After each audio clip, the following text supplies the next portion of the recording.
a detailed agenda. Yeah, let's do that at once. We have a great day. Yes, please.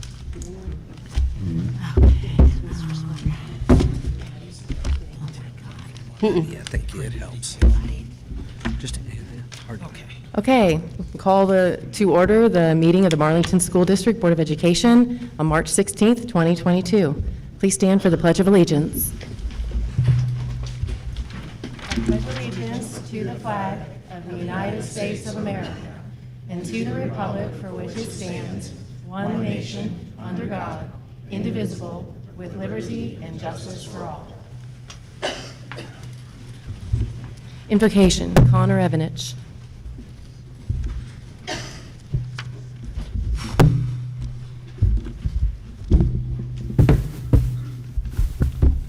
Let's bow our heads.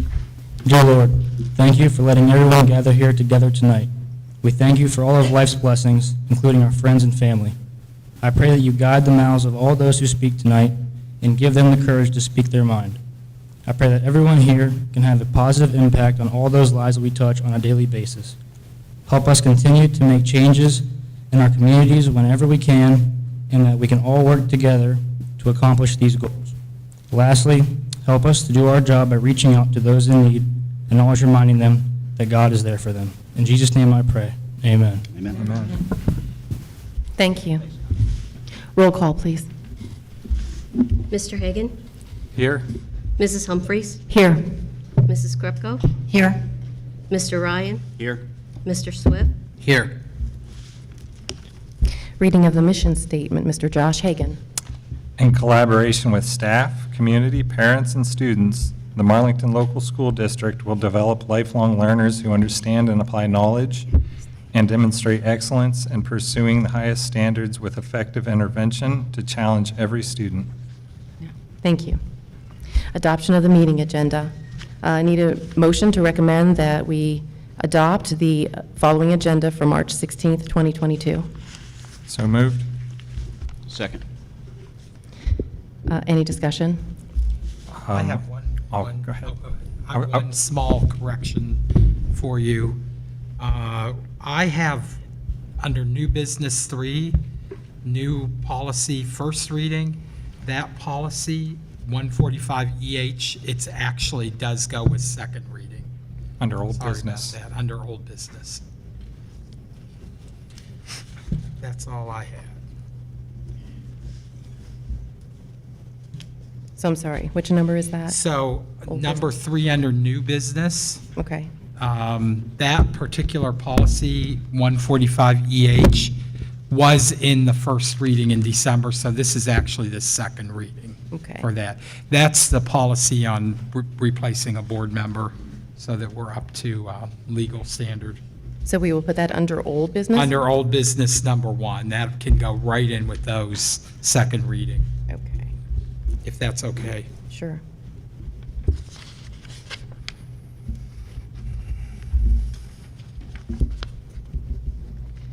And also to old business, I'd like to add a number 3, update on the Nexus pipeline.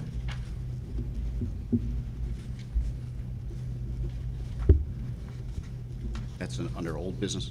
Old business number 3.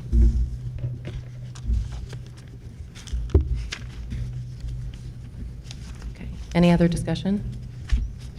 Could we add a levy discussion under old business as well? I think that will be probably covered because there's part 2 of the Finance Committee report. So I'm pretty Okay. sure that's going to be covered under that. Can we add that Yeah, in we there? can- Yeah, we can make that part of it, sure. Okay, It's applicable. okay. Okay. I have one final thing. Okay. I'd just also like to add a motion to have the board meetings placed back on the district website master calendar.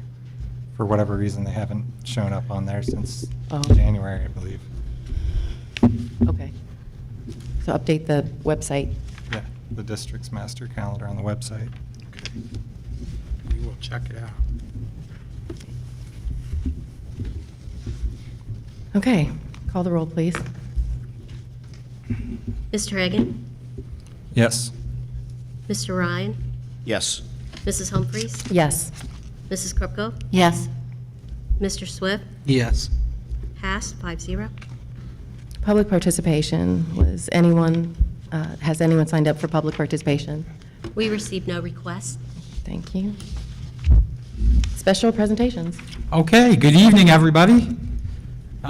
We have our special student recognition under special presentations tonight, and we will start with Mr. Mike Farrell, high school principal.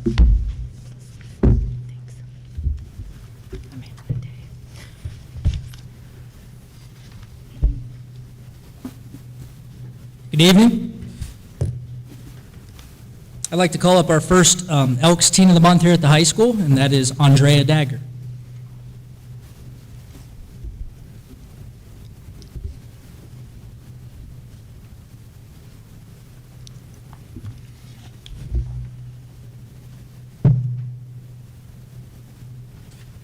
Andrea is the daughter of Dennis and Karina Dagger.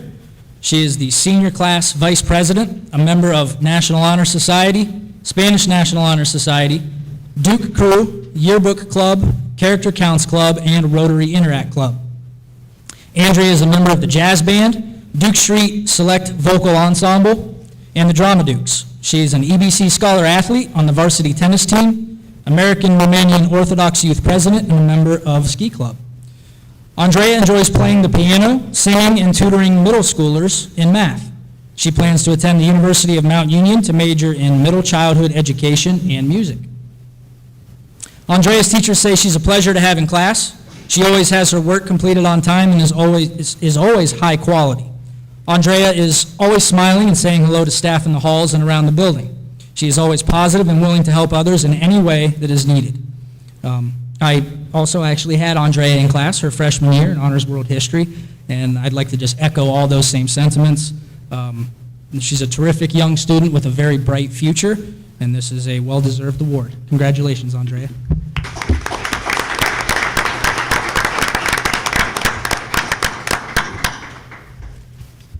Our second Elks Teen of the Month is Sam Dine.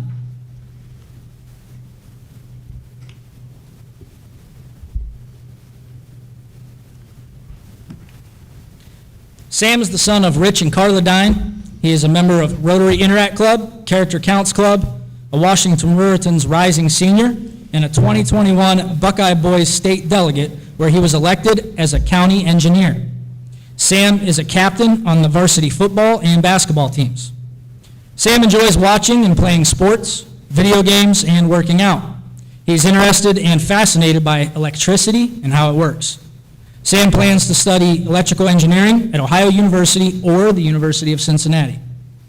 Sam's teachers say he's also a pleasure to have in class. He's often seen helping other students, always doing extra work to learn more. He displays incredibly high character at all times and is respected by everyone here at the school. Another one, I also had Sam in class his freshman year as well in Honors World History. Another terrific young student with a very bright future. He's working on a capstone project right now in honors engineering design that's really impressive. I saw him in the halls working on it, trying to push some things around the hallways and actually showing another local principal from another high school how some things work in there the other day. So very excited for Sam and his future. Well-deserved award. Congratulations, Sam.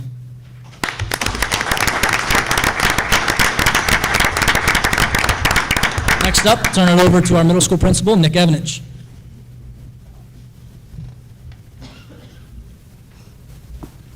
Good evening. We have two students of the month from the middle school, and our first middle school student of the month is 8th grader Carly Rome.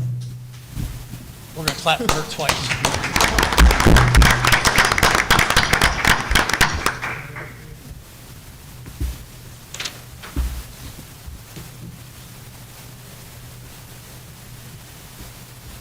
Carly is the daughter of Brian and Laura Rome. She loves all of her classes, maybe Algebra 1 the most, but she really enjoys all of her classes. Carly plays volleyball for the Lady Dukes. She plans to play again next year for the high school for the Lady Dukes. She also plays Junior Olympic Club volleyball for Club Extreme. She's a 6-year member so far of the Barnyard Bunch 4-H Club. Her main projects are her pigs and her steers. She enjoys camping with her family, and her favorite campground is Springwood Campground. Carly's teachers had this to share about her. Carly is an outstanding student. She is hardworking and persistent. She always brings a positive attitude to school. The next teacher said she's a very hard worker that comes to class prepared, finishes everything on time. She doesn't hesitate to ask questions, and when she doesn't understand, she takes suggestions that are made to her with eagerness and a smile. Next teacher said Carly is a very conscientious student and young lady. She leads by example, does the right thing when no one is looking. We are proud of her and appreciate her work ethic and kind demeanor towards her peers. Lastly, Carly is a pleasure to have in class. She does a great job staying on task and participating.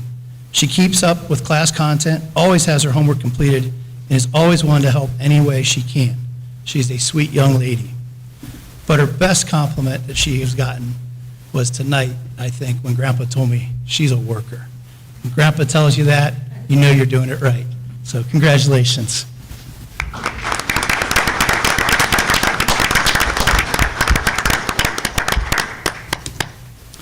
Our next student of the month is 8th grader Cole Hunter.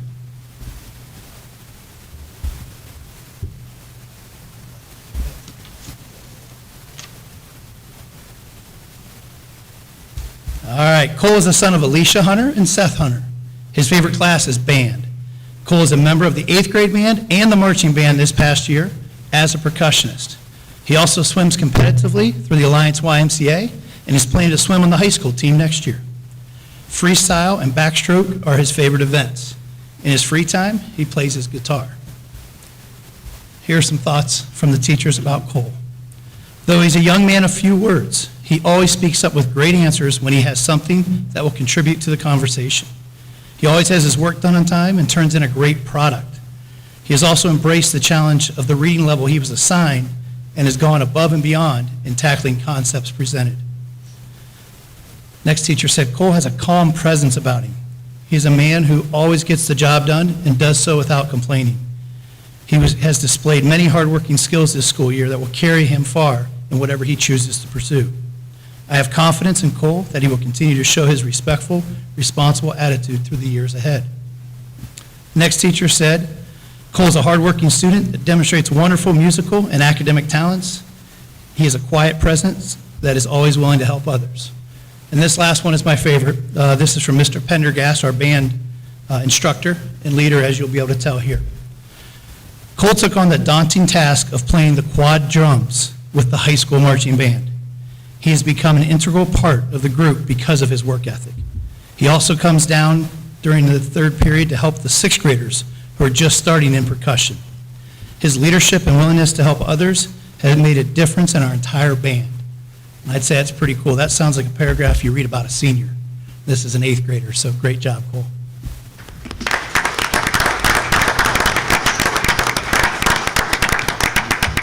Next up is Mrs. Ashley Weber from Lexington Elementary.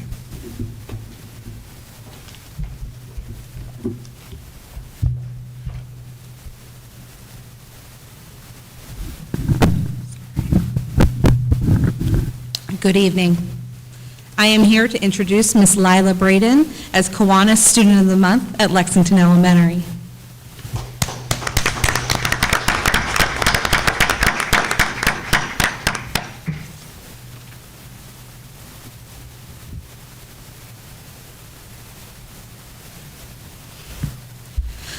Lila's teachers have selected her as Kiwanis Student of the Month for March because staff around the building have recognized that Lila is responsible, trustworthy, and so very kind to others.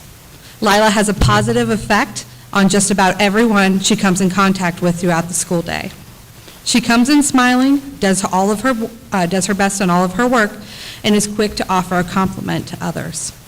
I believe her kindness and positivity are the main reasons her classmates have chosen Lila to represent her for Student Council this school year. We are so lucky to have Lila in class and to have her as part of Lexington. A couple positive things that we can say is that Lila has a great attitude and helps others have a sunny outlook as well. Don't we all need a little bit of that?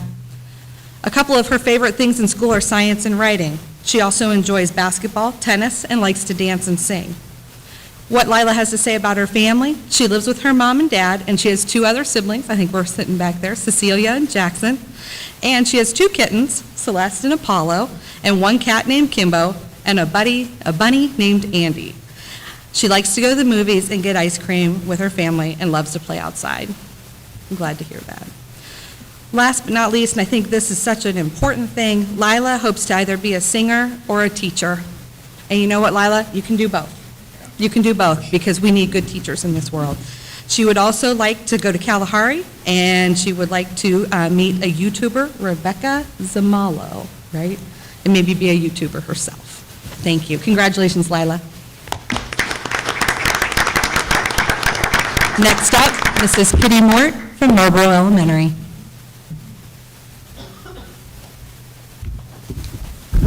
Good evening, everyone. I have the pleasure of introducing the Marlboro Elementary Kiwanis Student of the Month for March, Miss Nora Crable.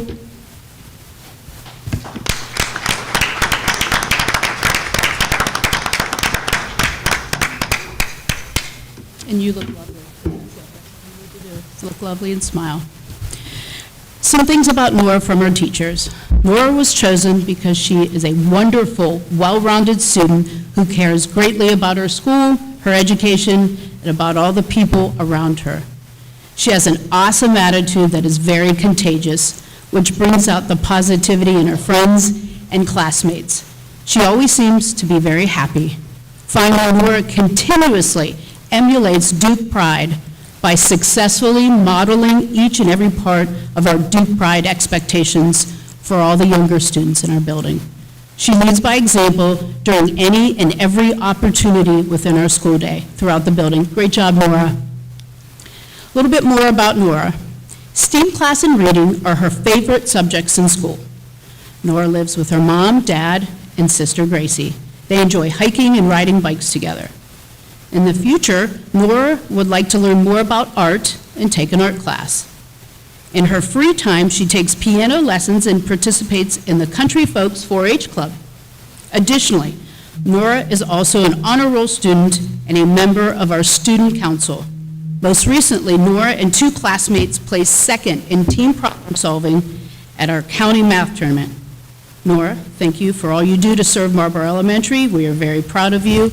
And again, congratulations on your recognition as Kiwanis Student of the Month. Good job, kiddo.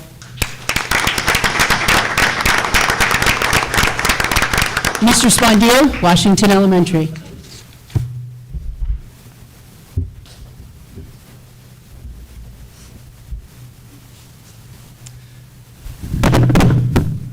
Good evening, everyone. Tonight, the Washington Student of the Month is Caden Higgins.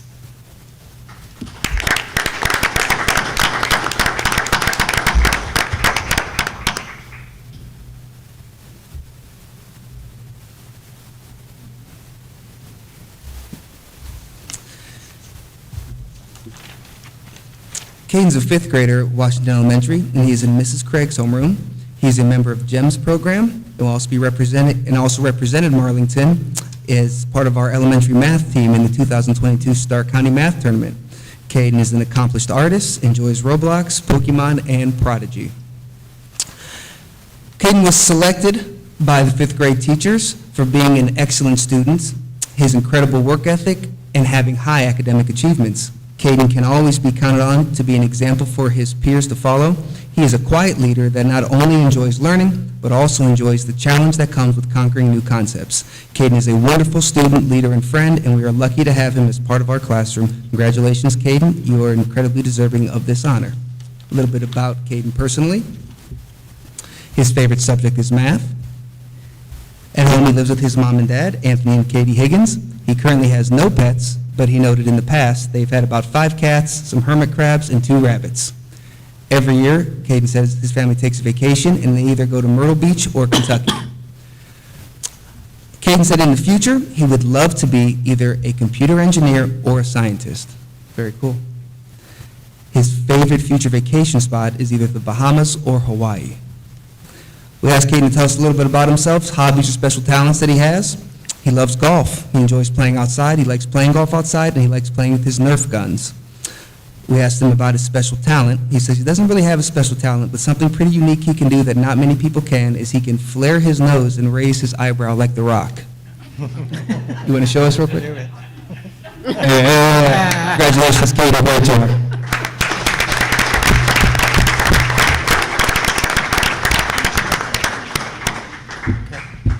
Congratulations, students, and also parents, congratulations. Okay, next up, definitely one of Marlington's unsung heroes. So we have our transportation supervisor, Mrs. Sherry Sickles.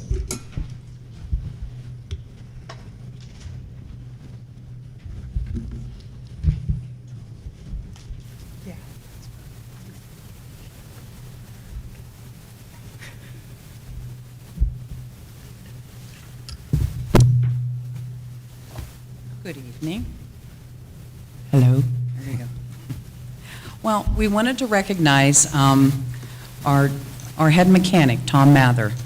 He is our head mechanic at the district. He's been here since 2013. We stole him from Salem, which he worked there as a mechanic and supervisor for years.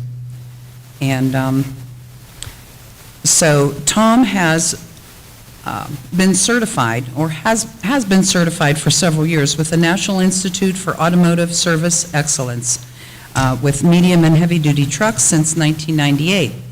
And then he got his Master's School Bus Technician, and he's had that since 2004. To achieve this, there's testing for this certification, and it's through the body systems and special equipment, diesel engines, drivetrain, brakes, suspension and steering, electrical and electronic systems. And to stay certified, you must retest in these different areas every 4 years, I believe. Not many school mechanics have this certification, and we're really lucky to have him. He went down to Columbus in October to the Ohio School Bus Mechanics Association, and he was awarded a plaque. And they sent that to him, and we just kind of wanted to recognize him for that accomplishment. And I would like to bring him up here and give him this plaque.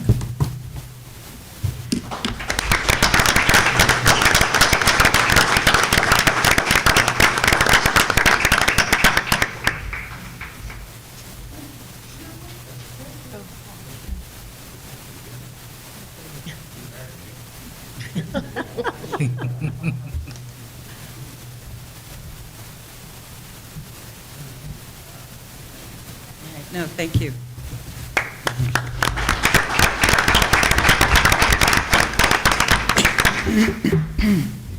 Okay, so now I'm going to tell you a little bit about the Transportation Department.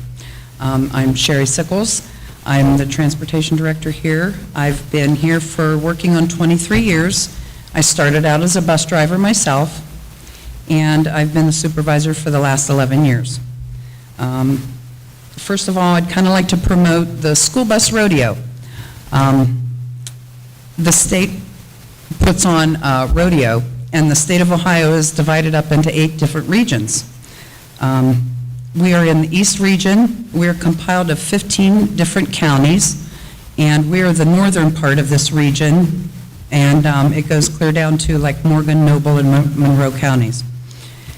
We haven't had a rodeo for the last 2 years because of the pandemic, and so I really try hard to encourage a lot of the drivers to participate in this. And I also participate. I figure I'm not going to ask my drivers to do something I'm not willing to do. So it's a great way to sharpen your driving skills and knowledge, and forms great camaraderie between the drivers and different supervisors amongst us, and also different school districts. They have a lot of fun with it. It promotes school bus safety, professionalism, and it gets them recognized. This year it's going to be hosted at Fairless Schools on April 23rd. We hosted it back in 2018, and we had a great turnout. Everybody takes what compiles of this is everybody takes a general knowledge test, a written test, and then there's 10 driving skills that they compete against. And it's like a pre-trip inspection, right turn event, see how closely you can keep those tires to the curb without hitting it. Off-streets event, which is you're going through some barricades and then you got to swing into another set of barricades.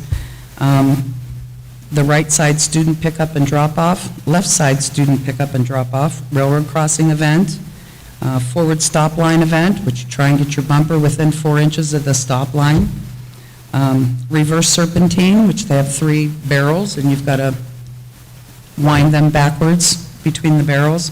Turnaround event, and diminishing clearance. So anyhow, they pick 6 winners, which is the top 6 highest scores, and 3 alternatives from each region, and then they participate down in the state rodeo in Columbus, which that's usually held in May. Drivers are required to recertify every 6 years, and so if they score 80% or higher, they can use that as towards their recertification, and then they don't have to take the driving evaluation with our OBI. But they still have to do 9 hours of pre-service class time. So if you see buses in April after school and on the weekends driving around the high school and middle school parking lot, we're practicing. A lot of different districts come and they practice with us that want to participate, some neighboring schools. So it's always a lot of fun. I strongly want to encourage anybody that has anyone that knows that would like to become a bus driver. Everybody is in deep demand of sub-bus drivers, bus aides. We're always in search of good drivers.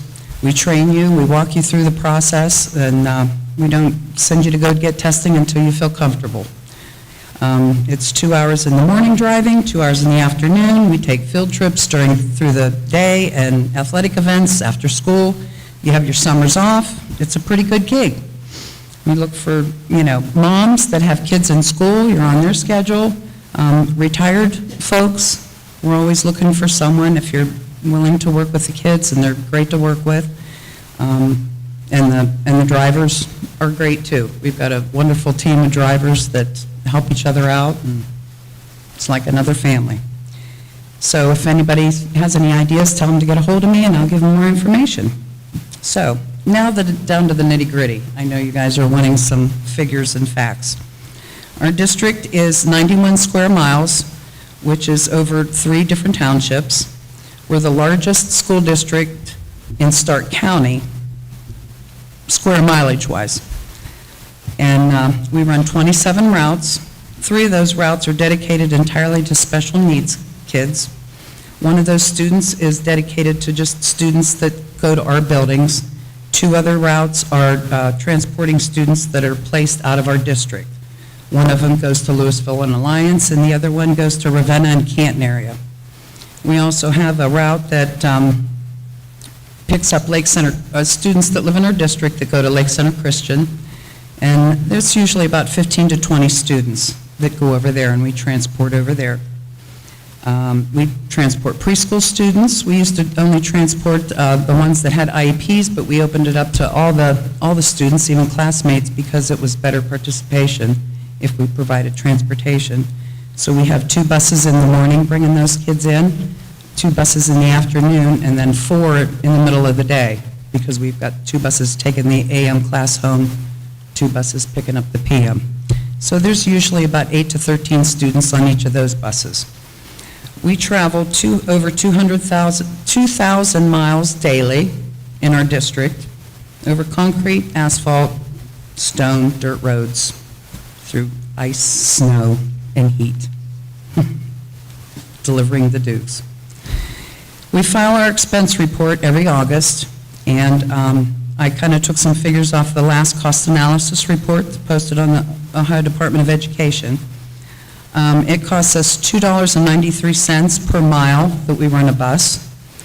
It costs us $749 per student to transport them, and it costs $39,351 for each assigned bus. But that's a combination of all the driver's salaries, any support staff, the mechanics, bus aides, any maintenance, repair that we do, insurance, tires, fuel, and any other miscellaneous items. The state average cost to put a bus on the road is $50,000. So I feel that we're lower. We do a lot of our in-house repairs. We very rarely send anything out unless it's under warranty. Efficiency reports. The first full week of October of every school year, we do a student count. And so we have the drivers count every student that gets on the bus, and then we take an average for that full week as to how many students are riding into school. We file that report the end of October, and they post it on the website, on the OD website, efficiency report for every school district in Ohio, and that's about 611 different school districts.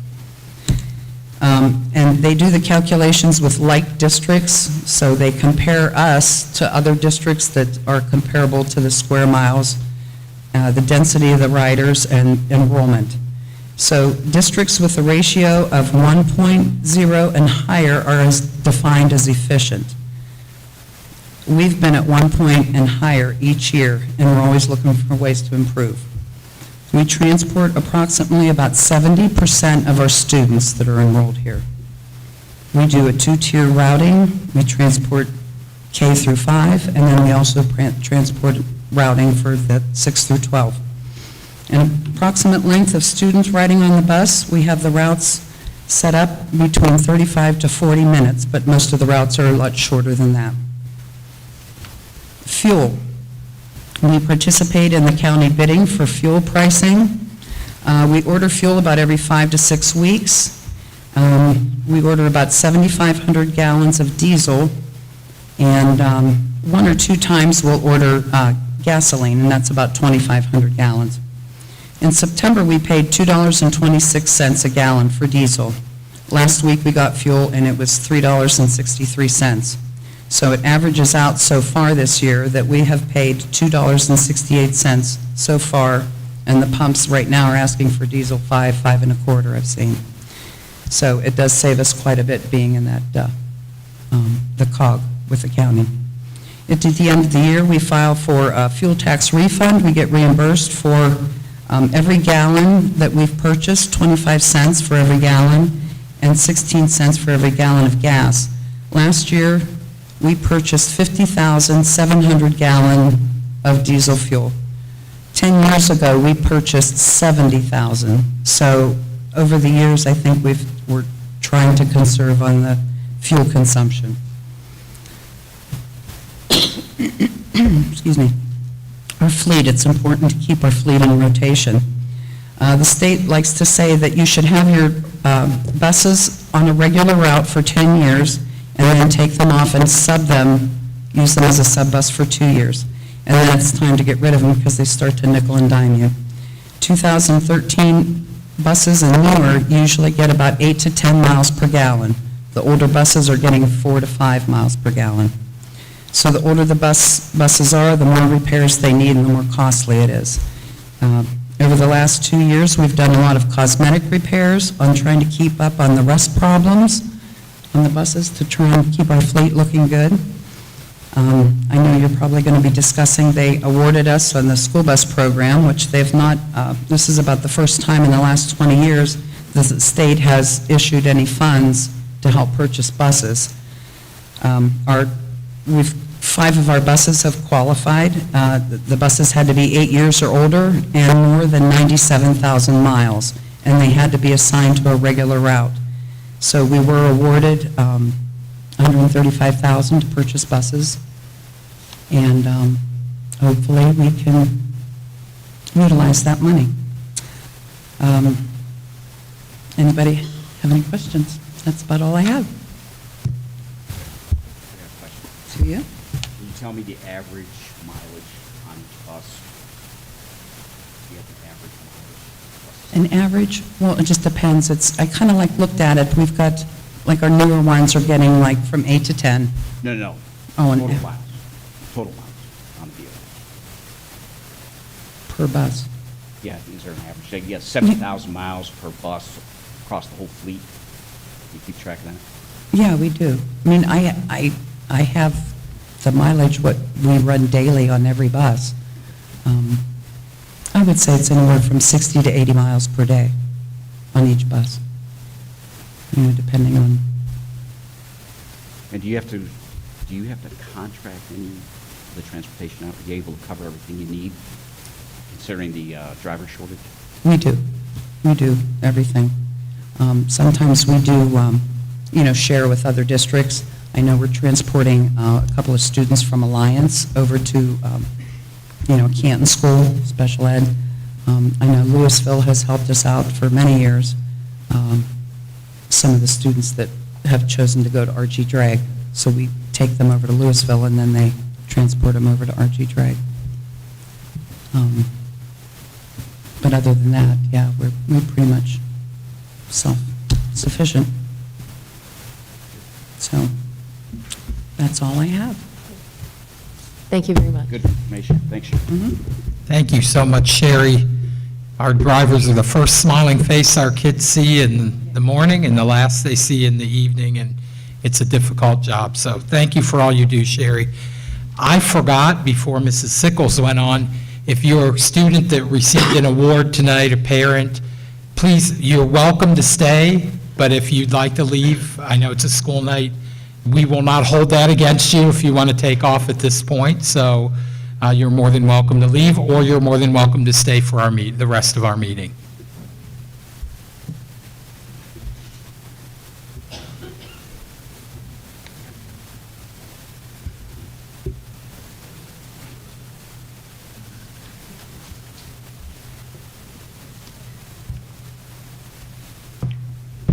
Okay, and next up, we have Mrs.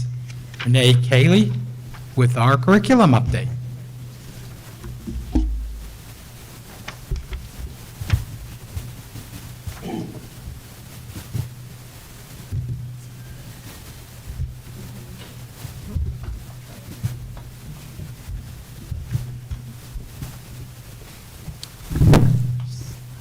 Good evening, everyone. I'm Renee Cayley. I have the privilege of serving as Marlington's Director of Curriculum and Staff Development. Thank you to the board for inviting me back after last month. It was a lot, but I'm excited to be here again with you. Today, we're going to talk a little bit about our county math tournament that our 5th, 6th, and 7th graders competed in.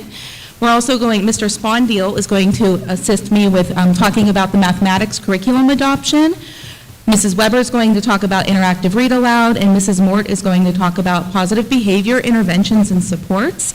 If you remember last month, we talked about the one plan for our district and the importance of having that shared leadership approach. And I think the work that we have been doing across the district is so incredibly important, and I wanted to really highlight the hard work that not only our teachers are doing, but our building administrators are as well. And so I hope you don't mind that I invited them to help present with me this evening. On March 5th, we had members of our Marlington math team participate in the county mathematics tournament under the direction and the coaching of Mrs. Meredith Wilson, Mr. Mark Greco, Mrs. Larissa Valasek, and Mrs. Monica Street. And a huge thank you to those coaches. They devoted a lot of time after school to preparing our students for the tournament. As I said earlier, our 5th, 6th, and 7th grade students from the district competed in a variety of categories, including mental computation, number sense, geometry and measurement, team problem solving, algebra, data, and probability, as well as advanced algebra. So a lot of different teams and a lot of different opportunities for them to participate. I'm really excited to share with you this next slide of our teams and our individuals who placed at the math tournament. As you can see, we had teams in all of our 5th, 6th, and 7th grade categories in a variety of the different categories. So we're very excited and proud of these students and their accomplishments at that tournament. I will tell you, it's very intense. There's lots of mathematics going on, and to have individuals that placed and teams that placed during that tournament, I couldn't be more proud of those students. And also a special thank you to our parents and volunteers who helped to make that possible for our students, because it's a big endeavor. There's a lot of time commitment and different things that go into that in order for it to go off for our students. So thank you and congratulations to all of our students who placed. Speaking of mathematics, Mr. Spondeel, if you'd like to come up. So right now we are in the midst of a curriculum adoption process for our K-5 mathematics curriculum. We are currently using something called My Math, and our contract with My Math actually expires at the end of this year. And so Mr. Spondeel is going to talk a little bit more about the process that we've been involved in, because picking a curriculum is a big decision. I will tell you, My Math, they are no longer making the My Math program. And through some investigation, we just feel like it's the time to move in a different direction as well. And Mr. Spondel is going to talk a little bit about that.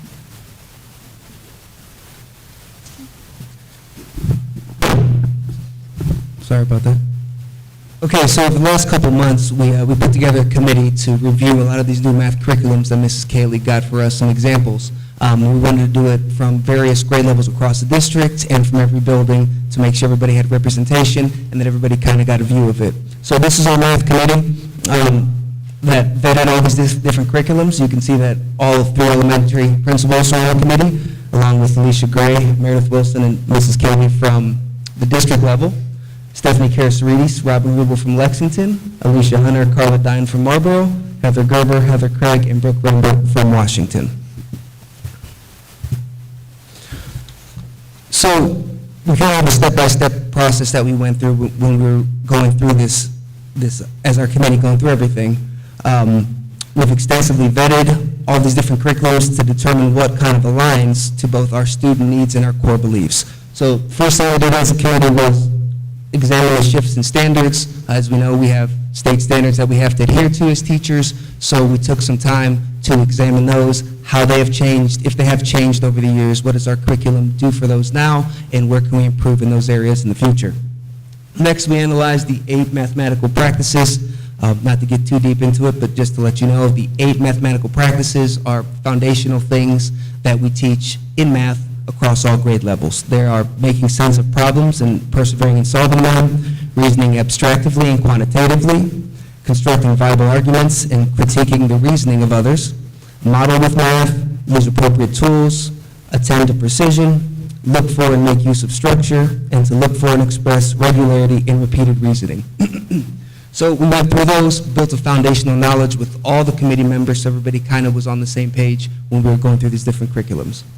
Next step, conducted a SWOT analysis of our current curriculum, SWOT standing for strengths, weaknesses, opportunities, and threats. Gave us a chance just to look at what we're currently using, look at what's good, what's bad, where can we grow, and what could we be missing if we go with another curriculum. Next, we compared curriculums and test scores and ratings via Ed Reports. Ed Reports is an organization, it publishes free reviews of curriculum for you to look. It's very good. It looks at rigor, usability, alignment to standards, a lot of different measures, and it gives ratings. It helps districts make informed decisions. So we had 6 curriculum to choose from. We took those, used Ed Reports to kind of rate those, and then we looked at test scores from what other districts were using in Northeast Ohio to kind of drive our conversation as well. Next, looked at online and supplemental resources for those 6 curriculums. Just did a quick comparison where they look at visually, how we think they would do in the classroom. Next, we completed a prioritizing grid. That's basically where each committee member assigned a numerical value to different measures. So we wanted to see what was most important to us, so we gave a numerical value to those, came back together as a group, and then kind of focused on those top areas as a group to go through. Next, we completed a horizontal trace with these 6 curriculums. So horizontal tracing, we looked at how the curriculum transitioned from grade level to grade level and to see if there were major differences in these core values. After some extensive conversation, we narrowed it down to our top 2. Took those top 2, and then we completed a vertical trace. So we took each standard that we have to teach, went through those 2 curriculums to see how they were addressed, made sure they were addressed, and if we felt that it hit each standard strongly enough. Teachers took those 2 curriculums, they chose some lessons from each of those, and they took a couple weeks to teach different lessons to their classes, got feedback from the students, got feedback from their colleagues. We came back together last week. I think we're leaning towards one specific curriculum, but we broke. Teachers are going to teach a few more lessons, and we're going to come back next week to hopefully make a final decision. It's been a long process, but the committee has done a great job. Teachers especially have done awesome with it, and they've made some really good points with everything, and I think they're going to be really happy with the decision they make. Thank you. Does anyone have any questions about that process? It's been a pretty long process, but I will tell you the work and the leadership of our elementary principals and just the teachers and the commitment that team has to ensuring that we we make the right decision for our kids. You know, this is the first 5-6 years of their life with their mathematics curriculum or their mathematics career, and we don't take that lightly. We want to make sure we choose the right one for them. Next, I'm going to call Mrs. Weber. Mrs. Weber is going to talk a little bit about that one plan, goal one, and some of the trainings that we've had that go along with that at the elementary level specifically. Good evening again. So I am here to talk about one plan, which is our district Ohio Improvement Plan, and Goal 1. So Goal 1 focuses on academic growth, and we've got 2 measures that we're trying to achieve in Goal 1 of our plan. The first one is a student measure, and I can tell you that is, our goal is a year's growth for all students, K-12, in reading and math. That's how we measure that.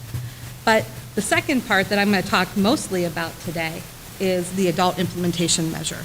And what that is that's just kind of like, that's a fancy way to say, we do professional learning aligned to that goal. What's the evidence that we're using that professional learning? Okay? So, our first little bullet, IRA, interactive read aloud. So an IRA, if you haven't heard of that phrase before, is an interactive read aloud, and I actually brought some books because I don't go anywhere without books, but we have an IRA library in each one of our buildings. And really an IRA is just it's a quality read aloud. And you'll notice if you would come and see some of them, they all have sticky notes on them because teachers are using them to plan intentional questions, right? Intentional, open-ended questions. So when I am the teacher and I read this in the classroom, I have specific stopping points that I'm asking students to stop, do the thinking, share with a partner, turn and talk.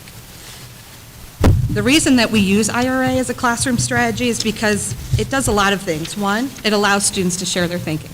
The other thing that it does is that some of our readers at grade level struggle to decode, and they struggle with fluency, right? So when I, as the teacher, do the read aloud, what I'm doing is I'm lifting that part of their thinking off their shoulders so they can do grade level and beyond thinking through the book.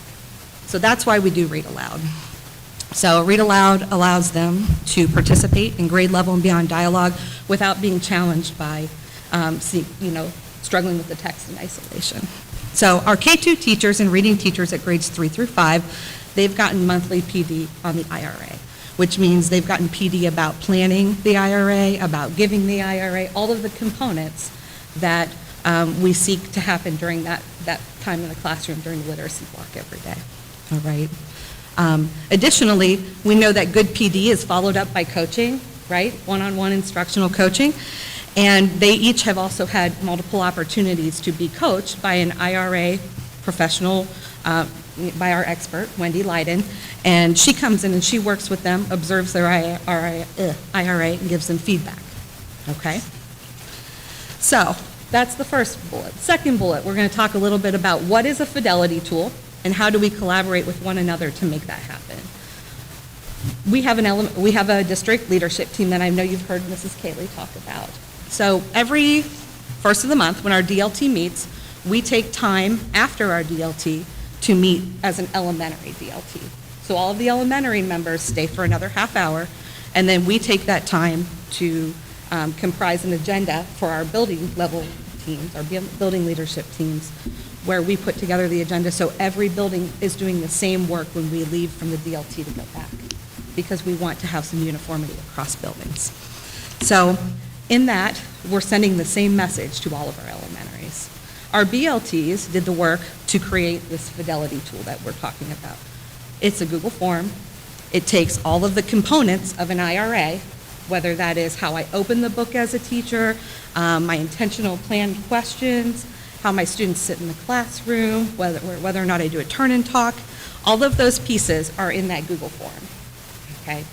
And then we are using that Google form to take it to our TBTs so they could see what's supposed to be in that form, give feedback, and then revise the whole tool. Okay? Does anybody have any questions about that? Does that make sense so far? Okay. All right. So then we have calibration, right? Now we have a fidelity tool, we want to use it. So our calibration looks like Mrs. Cayley comes in with principals because they're the ones collecting the adult implementation data. And she comes in and does walkthroughs on IRAs with us We talk about what we saw, and we make sure that myself, Mrs. Mort, Mr. Spondil are all doing the same data collection process.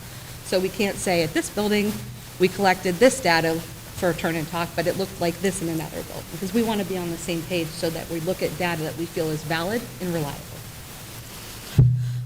What do we do with the data? That's where we talk about feedback. So a couple questions once we've collected IRA data. We aren't quite to this part of the process yet, but we will be getting there very soon as we are now doing walkthroughs to collect that data. The first question is, do we see an IRA happening in every reading classroom and every literacy block every day? Very important. We've done the PD, we want to see it implemented. Second, are all teachers modeling the required components of the IRA? Intentional open-ended questions, different pieces, and there's probably 7 or 8 questions on there with a comments section that we'll be able to see what's on there. And then finally, what we're going to do is we're going to look at what we've done well, celebrate our work, and then we'll come back to those areas of opportunity where we can provide like focused professional learning to make sure that we are continuing to master that art rather than just implementation. Any questions? All right, thank you. What's awesome about that is it truly does allow every student to access the read aloud. So even those students that struggle with decoding, they're able to get into that bottom of the strategic action wheel and be able to think critically and think deeper about the text. So pretty powerful stuff going on there. And last but certainly not least, I'm going to call up Mrs. Mort to talk about our goal 2.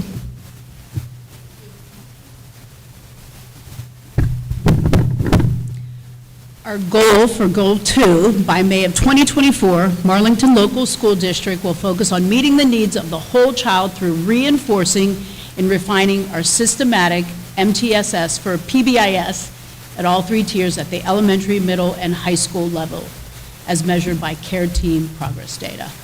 So our student measure is, we would like 100% of our students will have their non-academic needs met in the least restrictive environment. And so these terms, I'm going to talk to you a little bit about these terms, MTSS, PBIS, and CARE team. MTSS is a multi-tiered system of supports, and it's a framework that uses data to help match academic, or in this situation, social, emotional, behavior assessment, instructional resources to each and every student's needs. In this framework, educators work to ensure that the majority of students respond to the core instruction or core behavioral expectations. Students who need additional supports for enrichment or remediation are identified and provided support with the appropriate strategies. MTSS makes the district-wide system more effective and ensures we're supporting the needs of every student. So next we move into PBIS, and that's our positive behavioral interventions and supports. And that helps to create a positive climate and culture throughout our building because we're communicating, we're modeling, and we're reinforcing appropriate expectations.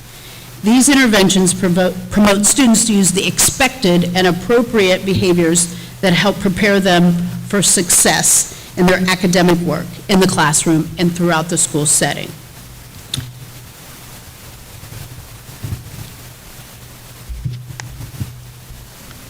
I think it is.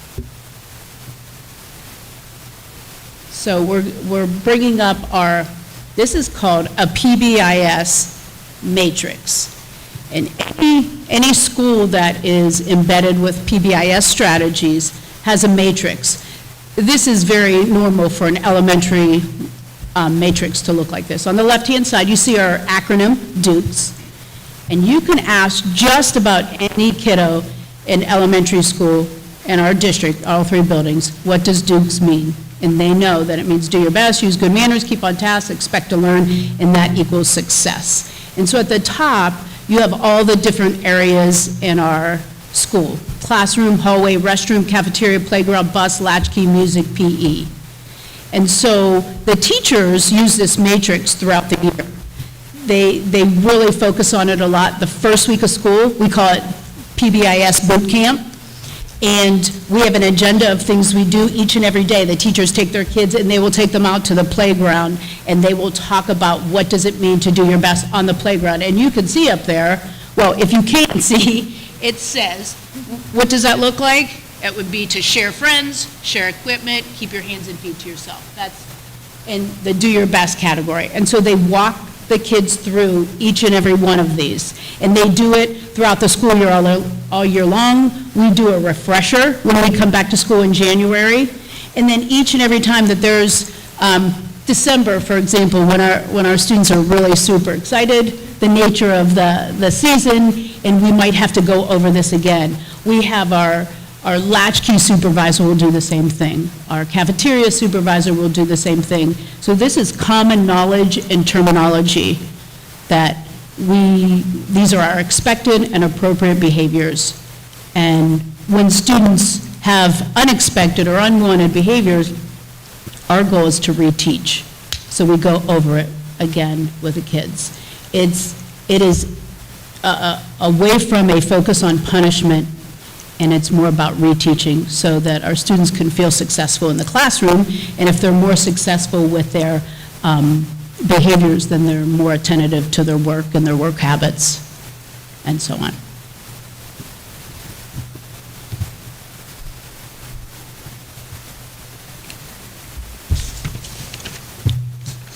So if we're talking about care team, care team is a group of folks, staff members, community folks that meet regularly to talk about the challenges facing our students and a lot of times our families.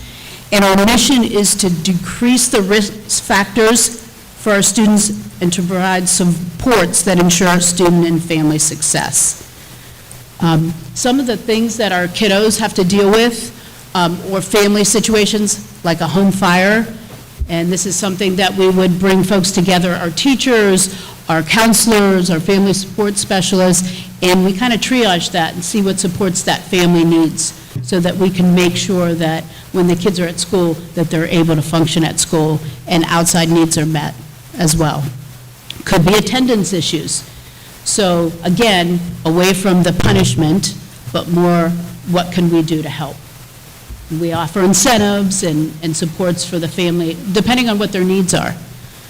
Our care team, their approach is to address the needs of the student and engage our staff members. And again, some of those, obviously, it's our teachers, it's the building principal, it's our counselors, it's our deputies, it's our family support specialists. All those folks are really important in this process. And we have community folks. We use our ministers. We use businesses, depending on what the needs are, so that we can help our families feel success and remove any barriers that their child or their family is facing. We are constantly working to strengthen our universal Tier 1 supports, which would include like character education from our counselors, different groups that we have, and also our Tier 2 and Tier 3 support. So those are more targeted and intensive things, small groups, individual time with students, depending on what their needs are. And currently, we have a district team that's working through this process this year, and we are evaluating what we need for future planning. So that's our presentation on that. Did anyone have any questions? Thank you. Thank you. Thank you to each of our elementary principals, and thank you for allowing us the time. Once again, this is just a snapshot at the work that goes on daily at the elementary level. Next month, I'm hoping to highlight things that are taking place specifically, dig deeper of our middle school, and then in May, our high school. All right, thank you. Any other questions? Or? No, just a comment again, how complicated it all is, and all the moving parts. And this is really good to hear this. Thank you. Thank you. It definitely takes a team, and I'm going to say it again, from the teachers to the support staff to our building principals, just making sure that each and every child's needs are met is a huge feat, but when we're able to do that, it's a great accomplishment for us. Yeah. Thank you. Thank you. Thank you.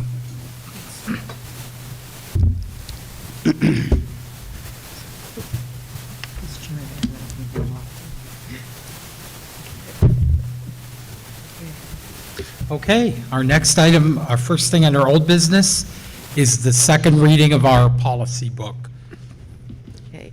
Is there a motion to approve the following resolutions from Volume 40, Number 2, January 2012 22 as listed in those policies listed there. So moved. Second. Discussion? Is this where we're including that policy 145 as Correct. well? This includes policy 145.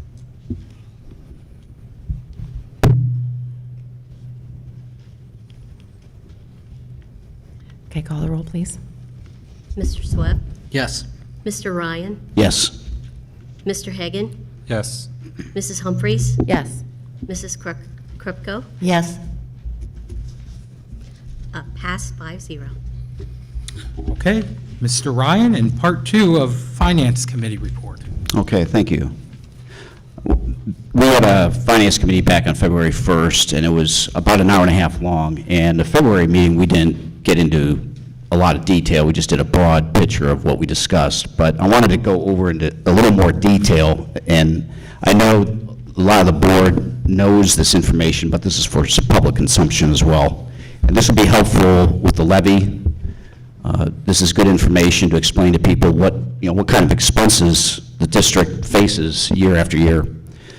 So the first thing I want to talk about is the budget reductions for this current fiscal year. Back in July, August of last year, and correct me if I misspeak, just jump in. Back at the beginning of the fiscal year, which started in July, the administration put together $275 in reductions, mostly through 275,000. 275,000. Sorry, I probably should read my notes. It's shoot from the hip. So $233.01 to be exact was the reduction plan that was put in place last summer when the fiscal year started, and that was mostly through attrition, resignations, and retirements. On a side note, our trainer, which was an in-house expense, is now covered by Akron Children's Hospital to about $30,000. So that's an expense we don't have now. So that was a nice gesture. I don't know how that came about, but that's how our trainer's being paid. For the next fiscal year, which starts this coming July 1st, the administration is talking about a targeted $500,000 in cuts. Now, we don't know what that's going to look like. Obviously, it's going to be a lot of staffing. But Dr. Mike, Dr. Main, and Dan Swisher are formulating what those cuts are going to look like. And we should know something by June. Yes. Or Okay. before.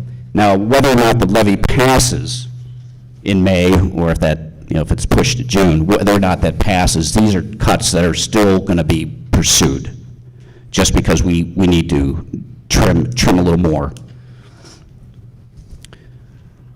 So that would be for the fiscal year starting in July of this coming year and goes into 2023. Some interesting notes on a few other items. Career Tech. We hear a lot about Career Tech, and we don't know, people may not know how much Career Tech actually costs this district. And it's a cost we bear, but there's a lot of benefit derived from it. But there is an expense to everything we do. The Career Tech program consists of 9 teachers and all the buildings, horticulture building, the grounds, we have some outbuildings, and plus classroom space at the high school. The program costs $741,677 in just staffing. So if you were to add the cost of running some of the buildings associated with that, of course, that's going to be, that adds to it. Marlington's always made a commitment to keep this program in place. It's, the enrollment numbers allow us to sustain it. On a side note, districts that don't have Career Tech participate in what's called the Joint Vocational District. Is that the right terminology? So districts that don't have Career Tech, like Moulin, have to pay essentially a $2 million levy to participate in, say, RG Drag. We don't do that because we have our own in-house Career Tech program. So that's something to note, that we're not paying extra taxes for RG Drag because we have an agreement with Alliance and their Career Tech, and I think we have some other agreements with other districts for some of our Career Tech. All right, next item, district building repairs. Now, I know Kathy and Jonathan talked about this.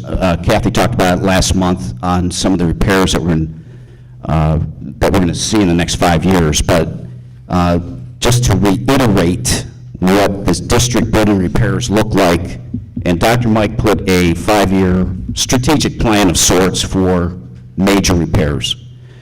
So to start off with, we are taking $1.6 million out of the operating budget. So that's the budget we use to educate our kids. $1.6 million comes out of the operating budget and goes towards capital improvements.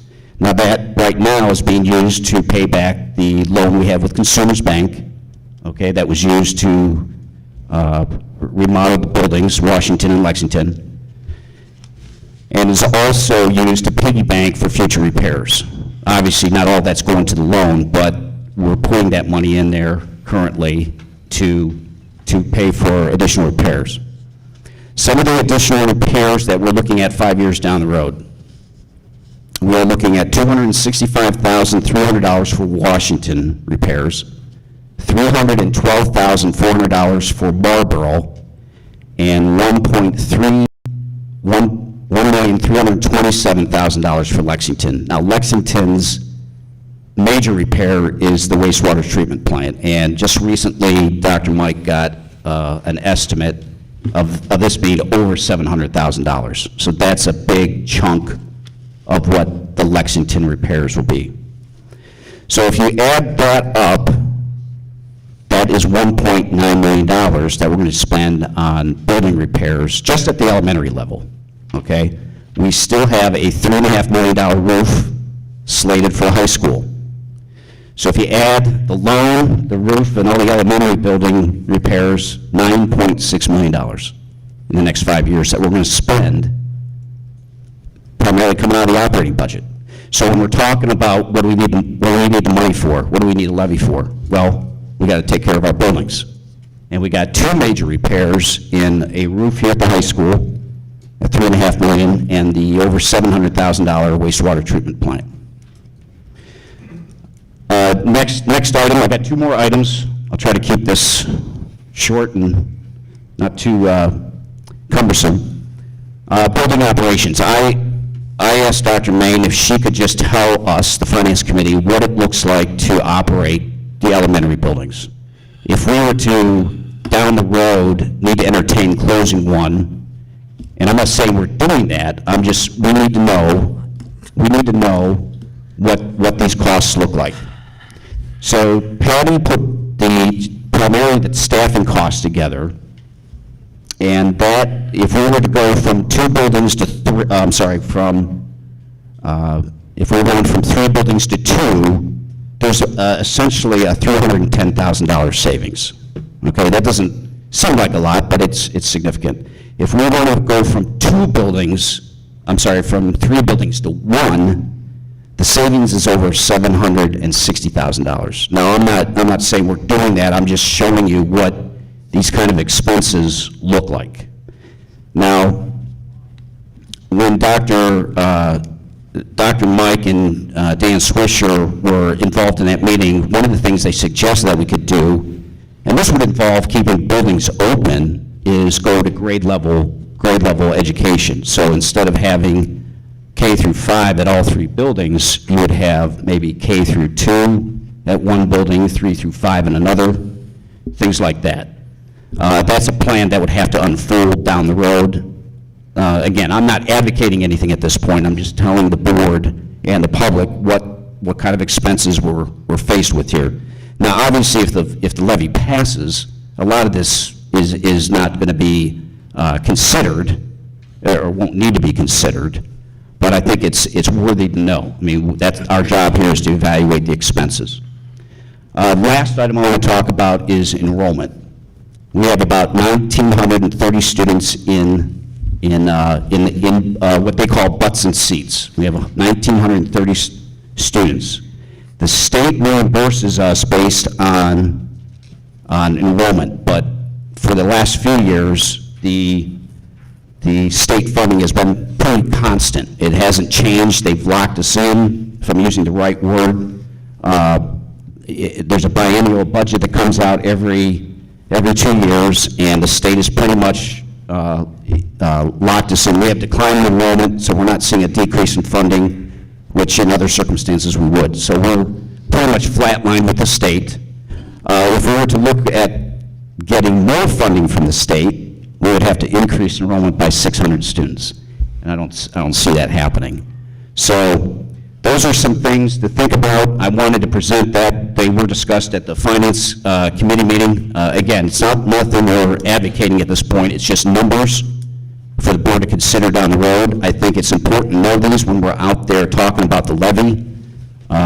There's going to be a levy campaign kickoff here soon, and I think it's important for people to talk to the public about what things cost us. You know, when people ask, well, what do you need the money for? This is what we need the money for. So, any questions? I got a question. I attended that meeting. Some of these numbers I don't recall, like the $9.1 million. I don't remember that number being discussed at that meeting. So is there any way you could get us 9.1, what are you talking about? the total? That you 9.6? 9.6? Just, Yeah. I just added it up. Yeah, could you give us a breakdown of that so we can see what you're, attaching I got a each of copy of those this. numbers to? Yeah, if you could. Yeah, as far as that goes, that's my only question, is if we can get a breakdown of all those. And a lot of this information is in the email that Dr. Mike sent, Patty has been sharing with us. So these are numbers that the treasurer has come up with, and Dr. Mike have, in collaboration with Patty, so. Okay. Okay? Thank you. If I could just add, you mentioned the $30,000 for the athletic trainer. I just want to say thank you to Steve Miller, our athletic director. He had a big part in securing that grant funding. So thanks to him. That's awesome. Okay. New business. Oh, no, you have Yes. number 3 that we Is have. the Nexus pipeline update. Oh, sorry. Did Josh get his levy questions answered? Because he had talked about Oh. about the levy. Yes, yeah, that's right. You wanted to talk about the levy? Wait. Yeah, thanks, Jonathan. You're welcome. I also, as far as that goes, I was just wanting some clarification. I know there was a Fox 8 program that they did on Marlington needing the levy, and I was just wondering if we were going to, it was mentioned we were going to make, up to a third in cuts on teachers. Do we have a breakdown of which ones that includes, specifically what Where areas, and if we can even do that? Where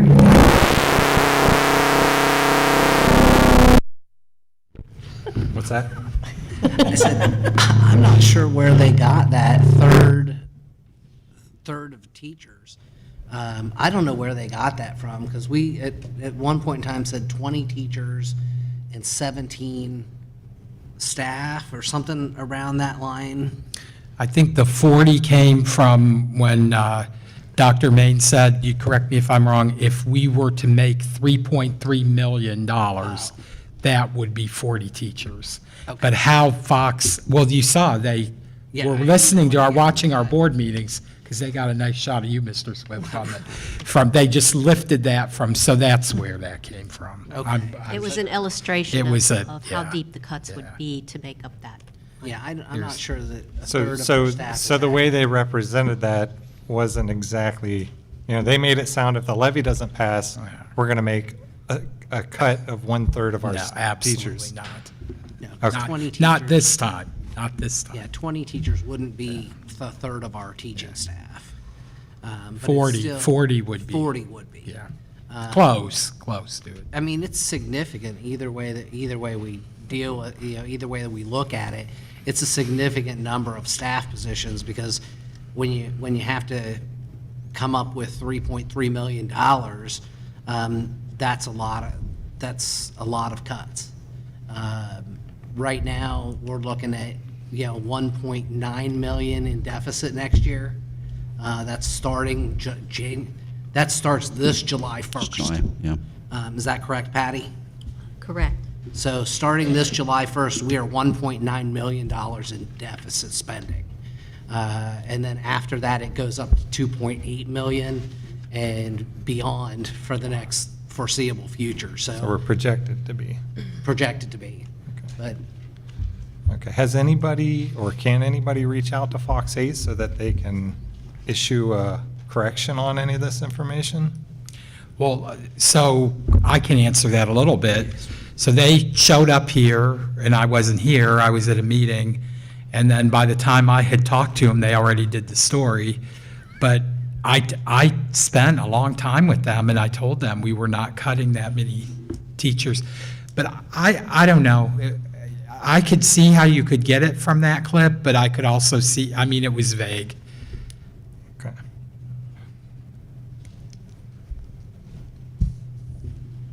Any other discussion? Any more Levy discussion? I just think, again, I want to say that it's important to, we've talked about being cautious about putting things out there to the community because people do tend to hear things, whether it's through a story or on the news or quotes, and, people run with it and believe something. There have been no decisions made. We are talking about all the things that we have to look at. We have to look at every area, gather all the data, and go from there. No decisions have been made. So we just need to keep that in mind. Everyone needs to recognize, though, that I want to put it out there again, 19 years without new money. If you went 19 years without a raise, you would have difficulty running your household. So, I was having a conversation with someone recently who said, in the past, there was a levy being put on the ballot, and it had been after 8 years of not receiving new money. And he said his wife said, well, I don't want to vote for a levy. And he said, oh my goodness, it's been 8 years since there's been new money. We need to vote for this levy. And I said, well, now we're at 19 years. I think that's reasonable to ask for money at this point. And I understand that things look bad in the world, but things always look bad in the world. I mean, we can always find a reason to say no. But the bottom line is, no matter what decisions have been made, whether we've agreed with them or not, here we are, and if we don't do this, something will suffer. And bottom line is, it's the student's education. And do we want to support that in this community or not? This is a community question to be answered. And if you want this school district to continue running and continuing the legacy that we've had, you need to support the levy. Okay, well, are we going to have a specific plan in place for, what's going to happen if it doesn't pass prior to it? Not prior. We can't do that for sure. I don't think. I mean, tell me if I'm wrong. I mean, is that something that you could come up with and say, yep, this is what we do, or do we need to wait? I think it's somewhere between absolutely specific, and I mean, it's not like we don't have some plans, but Right. I think this time the thought is wait and see. Yes. The hope is we'll pass. I'm sorry, we're only talking about waiting to see until May. May, May right. 2nd, so less than 60 days. All right. Hopefully they won't move the election. And the administration's already talked about at least $500,000 in cuts, regardless if it passes or not. So there's going to be some attempt to save regardless. So there's already somewhat of a process in place, right? Correct. Yeah. Yeah. Well, that's on top, that 500,000, that's for 22-23? That's what That's they're for working on right 22-23. now? Yeah. And that's on top of the 275,000 that was already cut? Or is that The total? 275 was this year. Yeah, but I'm saying, is that 500,000 for next year, including that No, same 275, no. or is that additional? No, additional. Okay, so that, I don't see that's going to happen when we were already told we're cut to the bone, but, Well, it will not be without consequence. It will not be without kids going without, I can tell you that, but we have to do something. okay. I think an intriguing part of the conversation that I had when we were in the Finance Committee was that and I'm not advocating this, I'm just explaining what was discussed, if you did grade level buildings, the administration thinks that we could achieve a significant amount of savings going that way It may not amount to some of the money we're talking about with operating buildings, but I think it could be significant enough that it's not going to, cause us to be in as severe deficit. So, would that be somewhat accurate? Well, I'm not sure. I- If Yeah, we we- grade level the buildings, we would still need a big levy. I mean, it's not gonna, it would help, but Yeah, it wouldn't. okay. And that'd be something that would take a year. I don't want people to think we're gonna do that next Right, year. right. Decided to do that next year. That would take a year of planning. Sure. No doubt, but I think we need to, I think we need to at least air those type of discussions, so it's not, we're not hitting people alongside the head, hey, by the way, we're doing this. So that 500,000 in planned additional cuts that's no matter what, or is that if the Well, list they're- passes or That's our doesn't goal. pass? Regardless, pass or Regardless, not, that's they're our planning goal. to do that. We'll try to do. Okay. Okay. So the Nexus pipeline Nexus. update. Did you want to do could- that, or do you want me to? I don't, I can do it. I can take care of that. yes, please. So most of you, well, all of the board and a lot of our people listening are familiar with what's going on with the Nexus pipeline.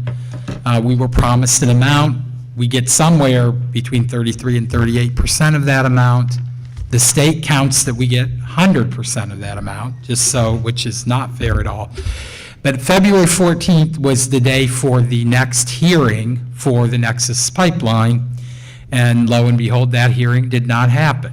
So what happened was the Nexus pipeline and the state decided that they would put this out, do in layman's terms, give this back to the tax commissioner. So it was sort of in layman terms, it's like, come on, try one more time to solve this. Then the judge did not put any timeline on that. So is it a stall tactic, or are they really making progress? I don't know.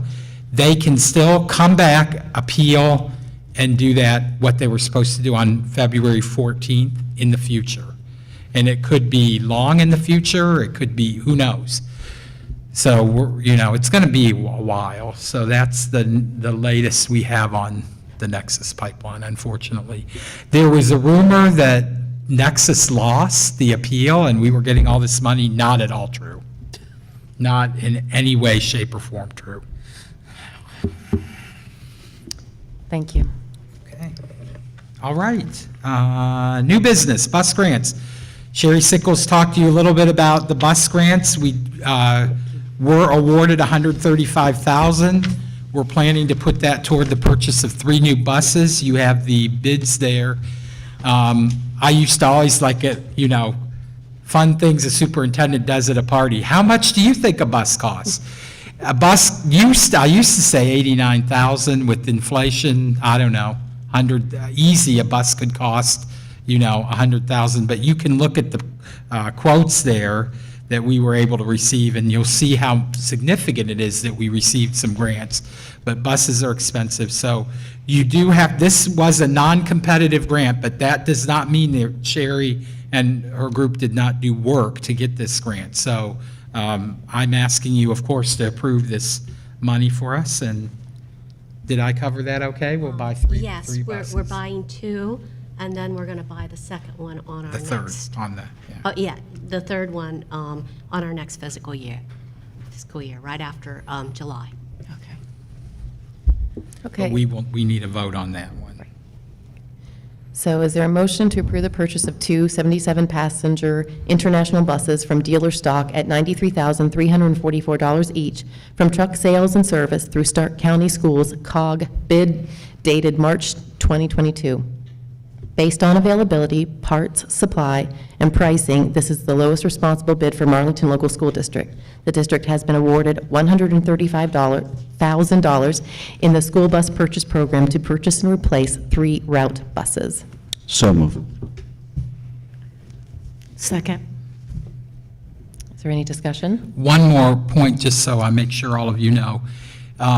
We had a bus grant, competitive grant years ago, and if you got the grant, you had to destroy the buses, like we would have had to destroy 3 buses.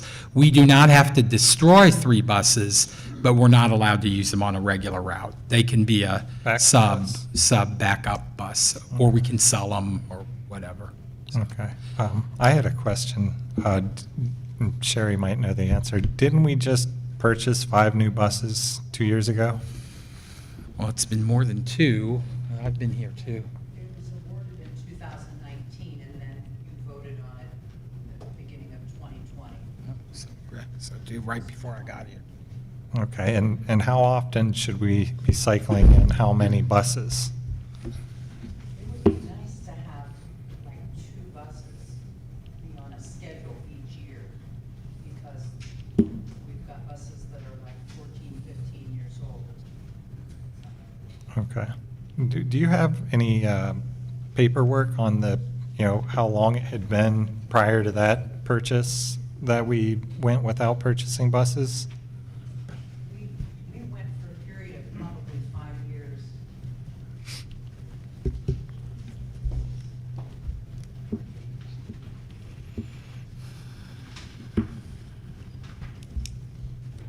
Oh, back in 2006, and then we went for about 5 years before we got any buses.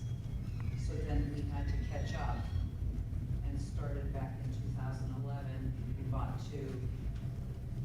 2012, we bought 3. 2013, we bought 2. And then we were trying to catch up, so we leased 4 buses in 2014, leased 4 more in 2015.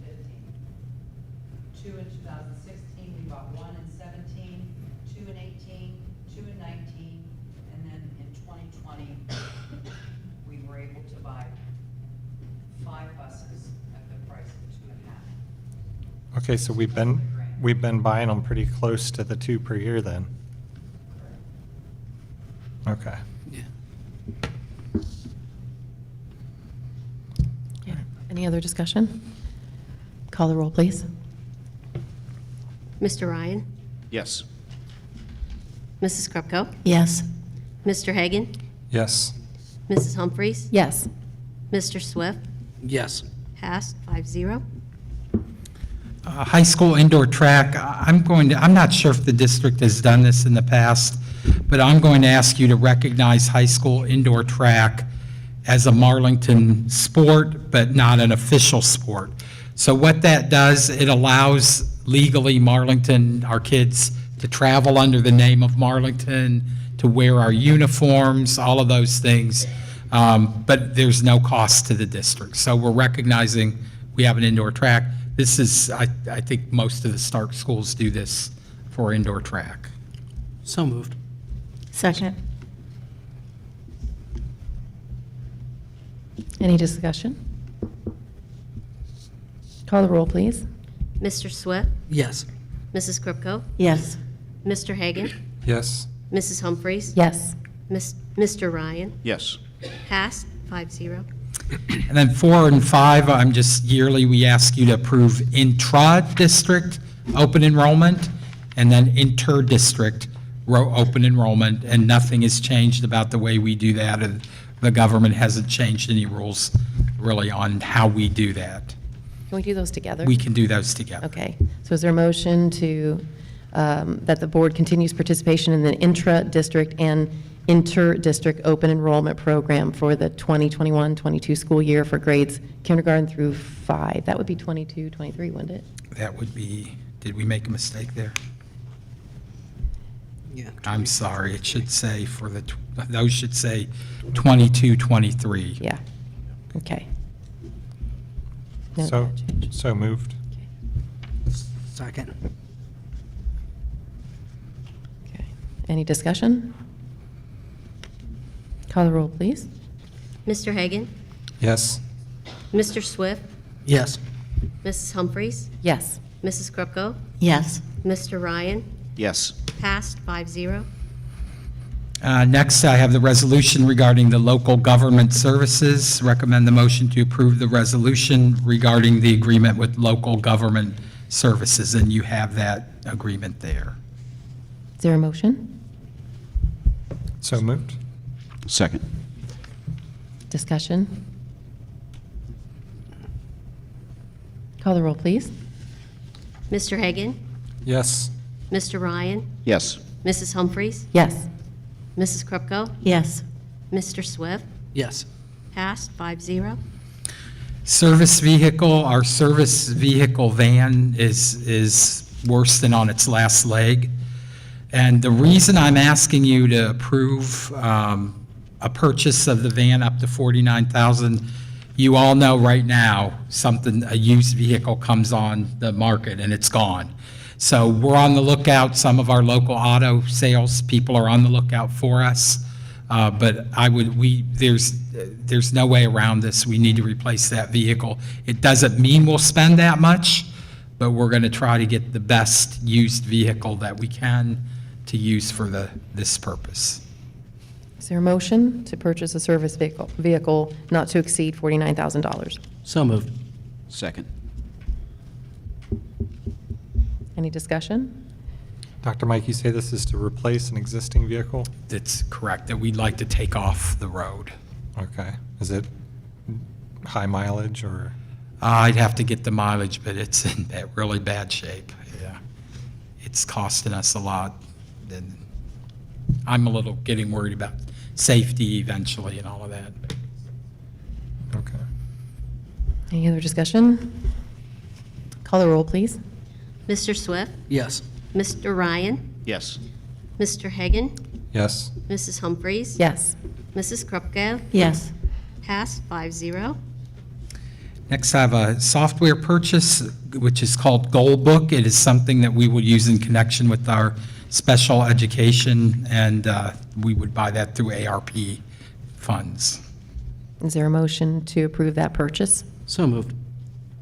Second. Any discussion? Call the roll, please. Mr. Swift, Yes. Mr. Ryan, Yes. Mr. Hagan, Yes. Mrs. Humphries, Yes. Mrs. Krupko, Yes. passed 5-0. And then the last thing under this section, I'm recommending, along with Dr. Main, the motion to approve the resolution accepting the amounts and rates as determined by the Budget Commission and the authorizing the necessary tax levies from the county auditor. Is there a motion to approve the resolution? So moved? Second, anybody? Second. Thank you. Any discussion? So this is our local tax base, is that correct, Patty?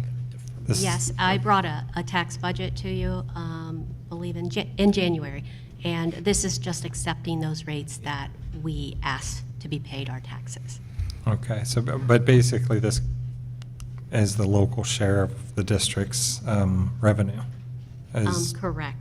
Those And- will be the local taxes. and- Okay, and then this amount to be derived from levies outside the 10 mil, and then inside the 10 mil, the local share would be the total of those two, is that correct? That's the total we could collect. Of course, we're not going to collect all that because of the Nexus pipeline is at a reduced rate. But that is the total that we Okay. possibly could collect, Okay, that we're asking, we're requesting it all. okay. Any other discussion? Call the roll, please. Mr. Hagan? Yes, Mr. Swift? Yes. Mrs. Humphries? Yes. Mrs. Krupko? Yes. Mr. Ryan? Yes. Passed 5-0. The treasurer's agenda. Thank you. The first item on the treasurer's agenda is to approve the minutes from the February 17th, 2022 meeting. So moved. Second. Discussion? Call the roll, please. Mr. Swift? Yes. Mrs. Krupko? Yes. Mr. Hagan? yes, Mrs. Humphries? Yes. Mr. Ryan? Yes. Passed 5-0. The second action item, I'm asking you to approve the amended December 16th, 2021 meeting minutes as presented. Is there a motion? so moved? A second?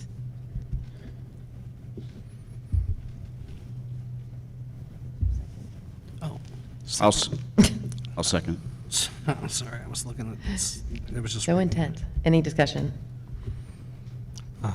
I just want to thank you, Patty, for updating those minutes. You're welcome.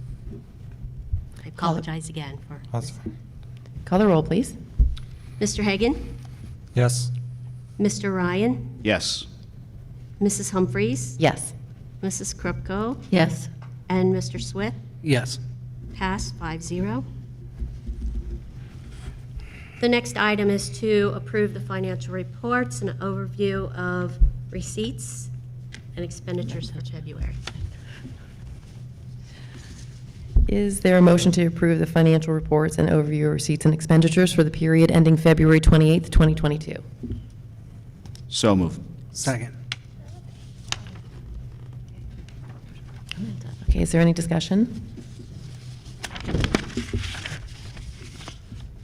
Do you want to share some things, Patty, or? I can. Okay. I like to highlight some of the things that we are getting through grants. If you go down on the first page to Carefree Education, that is a staff professional development. That is ESSER funded. I'm sorry, which form is this? I'm sorry. The first form is just that we balance. The second form is the warrant refund checks. And it's sorted by check number. So you would go down to the 137623. And that's Carefree Education. That is grant funded through ESSER.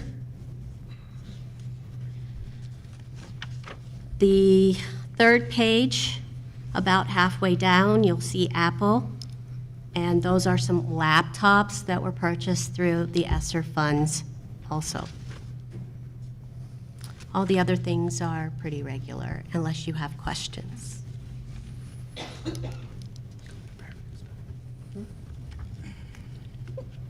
Is there any other questions or discussion? I've got a question. On the money from permanent improvement that the previous board had earmarked towards paying the maximum payment on the lease purchase for the elementaries, what is the plan with that now? I mean, are we going to accumulate funds in that account, or are we going to put those towards something? Are you asking general fund or permanent improvement? The permanent improvement. Okay, because I believe, I can look that up, but the resolution was for the general fund, Nexus funds, to be transferred to 070. Also, But I will double check on that. okay. That's actually what we've done since the beginning, just the general fund. No, I'm just saying now that, you know, the first payment, we made the maximum payment. And I think the last one, was it interest only on that payment? No, we made an additional Oh, yeah, we did make an payment. additional, but we reserved quite a bit. And the reasoning for that was in case there was additional cost incurred. When are we going to make a decision on making, you know, a higher payment towards the principal on that? Is there, you know, is that going to be discussed as a board at some point? Or are We just got some additional expenditures in, so Okay. I will have to update the spreadsheet that I gave you. So hopefully that is the last expenditure, but that would be a board decision. I would recommend that we wait and see how much we get in from our taxes, and then you make that Okay. decision of what you would like to go as an additional principal And, What, and do you know the balance, what the balance is on the loan? on the Offhand? loan. Yeah, is it like 4.2? We made one or two payments? I'm sorry. The balance. What the balance is, yeah. I don't have the balance right now, but I can send that to you guys. Okay. Okay. and can we get the balance of 070 as well? Yes. Isn't that, didn't we have about $880,000 in there when we met for buildings and grounds? That sounds right. I can get you those numbers, but that does sound pretty I close. think we had about 881,000 in there, Josh. You're talking about permanent improvement? Permanent improvement, Yeah. yeah. But that doesn't include any payments, that doesn't include when's our next payment due to the bank? Oh, I'm sorry. Our next payment has been encumbered in our balance. We encumber those at the beginning of the year for lease payments. Okay. So does that money come out of that 880,000 we have in permanent improvement? Permanent improvement or the 070? Oh, the 070. Yeah. That's right. That's where we encumbered it. Okay. So I'll get you those figures. That makes, okay. Because sometimes it's, yeah. It's different. Okay. Okay. Call the roll, please. Right, catch up where we're at. Okay. Mr. Ryan? Yes. Mr. Swift? Yes. Mr. Hagan? Yes. Mrs. Humphries? Yes. Mrs. Krupka? Yes. Passed, 5-0. The last item I'd like for you to approve would be the donations from Aldergate United Methodist Church for $565 for Lexington Elementary, and Bill Coe. Oh. I hear he was a former staff member here, for $100 for the softball team at the Marlington High School. Is there a motion to accept the donations? So moved. Second. Any discussion? Just with our thanks for those generous donations. Call the roll, please. Mr. Swift? Yes. Mrs. Krupko? Yes. Mr. Hagan? Yes. Mrs. Humphries? Yes. Mr. Ryan? Yes. Passed, 5-0. Personnel. Okay, personnel. I have 2 administrative contracts for you. Yanni Spondil, elementary school principal, and that's a 3-year contract, which is normally what we do with our principals who have been here. And then Mike Farrell, high school principal, 3-year contract. Is there a motion to approve the following administrative contracts? Mr. Spondil and Mr. Farrell. So moved. Second.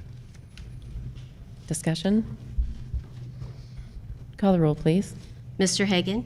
Yes. Mr. Swift? Yes. Mrs. Humphries? Yes. Mrs. Krupko? Yes.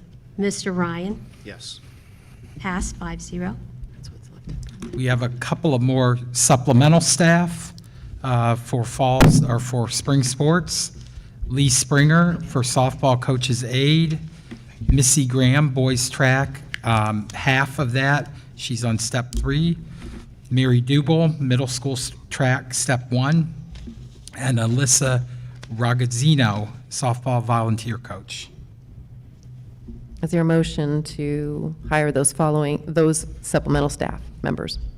So move. Second. Discussion?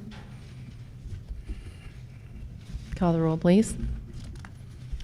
Mr. Ryan? Yes. Mr. Swift? Yes. Mr. Hagan? Yes. Mrs. Humphries? Yes. Mrs. Krupko? Yes. Passed, 5-0. And then 1 supplemental change for girls track, Austin Digby, from half a stipend to a whole stipend. Is there a motion to? So moved. I'll second it. I never second. Okay. Any discussion? Call the roll, please. Mr. Swift? Yes. Mrs. Humphries? Yes. Mr. Hagan? Yes. Mrs. Krupko? Yes. Mr. Ryan? Yes. Passed, 5-0. Executive session. I need a motion to, for the Marlington Local School District Board of Education to recess into executive session pursuant to revised code 121.22 G1 to consider the employment or evaluation of a public employee, and G5 for matters required to be kept confidential by federal law, federal rules, or state statutes. All matters discussed in this executive session are designated to the public officials and employees as confidential pursuant to revised code 102.03B because of the status of the proceedings and/or the circumstances under which the information will be received, and preserving its confidentiality is necessary to the proper conduct of government business. Following executive session, no action is expected. So move. Second. Any discussion? Call the roll, please. Mr. Ryan? Yes. Mrs. Krupko? Yes. Mr. Hagan? Yes. Mrs. Humphries? Yes. Mr. Swift? Yes. Passed 5-0. Thank you. Time in is 8:45 PM. Thank you for coming, everyone. You going to announce the next meeting? Oh, sorry. Next Yep, Board of wait Education meeting. until after Yeah, executive yeah. session. If you want to hear, you stay. We should No. change the template on that, so We we don't can have to if you keep want. moving We it. We can change it. The next Board of Education meeting will be held April 21st. It's Thursday again, at 7 PM, right here in the high school DLZ. I have a problem. Are you serious? Okay. Okay. Thank you.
Okay, we're out of executive session at 9:37 PM.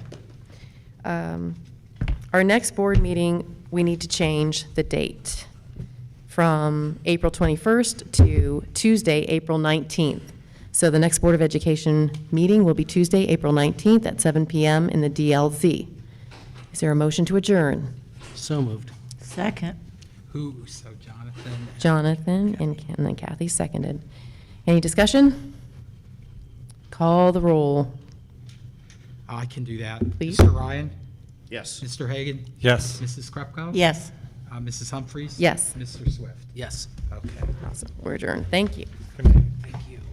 Okay. Have a good trip. Thank you. Want that sheet, Josh?